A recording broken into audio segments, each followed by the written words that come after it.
Hi everyone! As you can see, I'm wearing my lavalier mic and I am filming on my phone. I'm the wrong way around. I do not have the energy to set up tripods and cameras and lights. It's been a bit of a time. As you can tell from the title of this video, I've been poorly and you can probably hear it in my voice because my sinuses are still exceptionally bunged and my throat is pretty raw. So as you know, I came home from my holiday in the lakes recently. I came home on Tuesday, the 20th of September, and I filmed the last little bit of that vlog that evening where I said I was going to get really well acquainted with my own bed. Yeah, I really went quite far with that because I didn't really leave it. See, I woke up on Wednesday and I was still really tired despite having slept relatively well. I had an exceptionally sore throat, which had woken me up at about 6:30 in the morning. Lovely. I had managed to get back to sleep after that, but I woke up again when it was sort of more human an hour, and I still had this really bad sore throat, and my head had that incredibly woolly feeling, like if I lifted it off the pillow, everything was going to start swimming. And that's when I put my phone on and my dad sent me a text asking if I had any COVID tests upstairs because he'd woken up feeling really unwell.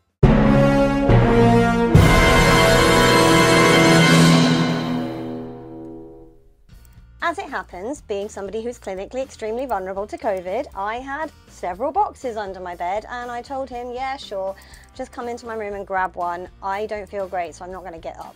Now, one thing you may not have known is that we brought Dylan home with us from our holiday in the lakes. I was super excited to take him to the beach and have some lovely fun days out with him.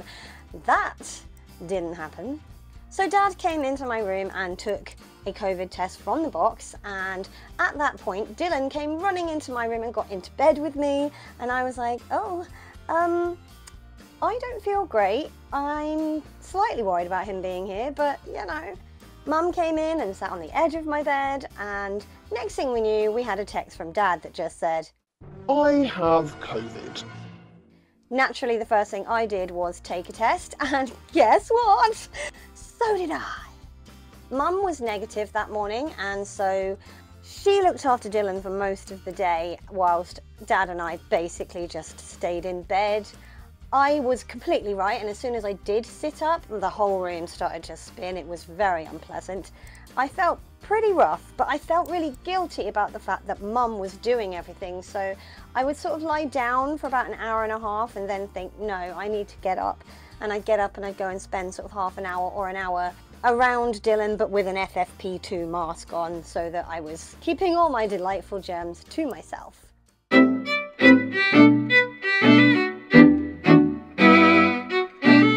But it absolutely wore me out, and it didn't help that on Thursday morning, Mum woke up and tested positive, and she was not just having the sore throat and the cough and the woolly head, she was also being sick. So by that day, Dad was basically just staying in bed, so I had to get up and look after Dylan, and I love that little boy right down to my bones, but I was not feeling well, so that was a tricky day. Thankfully that evening, Kim's parents drove down and picked him up. They didn't arrive until about 11, so I stayed up with him and we just sort of watched cartoons on YouTube. And then Friday, I basically could barely get out of bed. These people who say COVID is just like a cold. No. Have you ever had a cold? This isn't a cold. Saturday and Sunday, I was pretty much stuck in bed as well. By this point, all the reasons that I am vulnerable to COVID were starting to come into play. So I'm severely asthmatic and my peak flow was like a fraction of what it should have been, and I was coughing and coughing and coughing and not being able to get my breath, and my oxygen levels went ooh.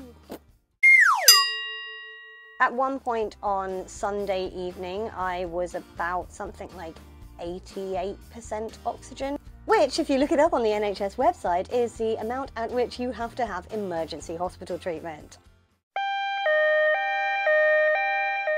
Thankfully, my oxygen was doing a weird little dance where it would dip to about 88 and then it would climb back up to about 94. And it was basically if I had to get out of bed, like to use the toilet or something, I would suddenly be like, ugh, ugh, and then I'd come back to bed and it would start to settle down and I could take a bit of a deeper breath. That said, by Monday it was real low still, and it was lowering more often. I was sort of hovering around 91 or 92 and it wasn't coming up the way it should. So I ended up calling 111 and speaking to a nurse, and the next morning my GP rang me and was like, yeah, you might need to go to hospital. Thankfully, I didn't. She came round and my oxygen was hovering at around 95 by the time she was there, and my chest was clear. The worry was I might have developed COVID pneumonia, but thankfully I had not. I was just really struggling with my asthma, and you might be able to hear that at the end of a long sentence, I'm getting out of breath because it's now been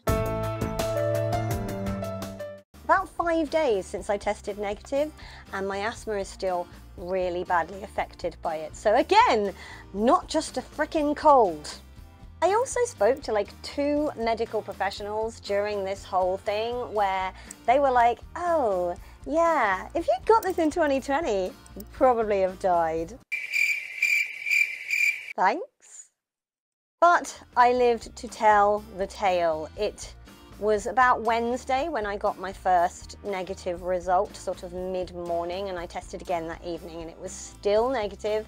But yeah, like I said, I'm about 5 days on from that negative result and still my throat is pretty ropey and my sinuses are still pretty blocked and my asthma is not back to normal by any stretch. They gave me steroids, but they were like, if possible, don't take them because they are going to massively crash your immune system, and your immune system's already in the toilet. So, you know, you might just pick up more when you finally feel well enough to go out, and I did not want that. So at the moment, the steroids are sat in my kitchen cupboard downstairs, and I'm sort of umming and ahhing as to whether or not I need them.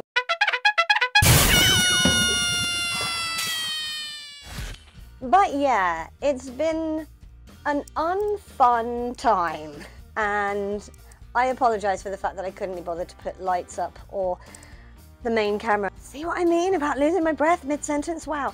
Yeah, I just don't have that sort of level of energy yet. I am back to being able to take the dog out for a walk, but I have malfunctioned. It's at a much slower pace, is what I was trying to say. So yes, this is not a normal video. Normal service will be resumed at some point, I promise. But right now, all I want to do is be relatively chill and not do too much because I'm tired.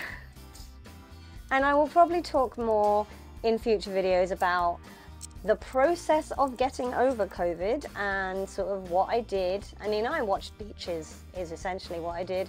I watched beaches and I cried a lot. Did you ever know that you're my hero? And everything I would like to be. So it's a weird thing to say. If you enjoyed this video, feel free to give it a thumbs up, but I guess give me a thumbs up if you're glad I did not die. Now if this video gets no thumbs up, I'm going to be very paranoid, so please do. My floaty head will be up here if you would like to subscribe, and last week's video, my vlog from my trip to the Lake District where I caught the plague, but I still love the lakes, is over there. I'm going to go and lie down. I will talk to you all soon. Take care of yourselves. Please avoid COVID. Bye!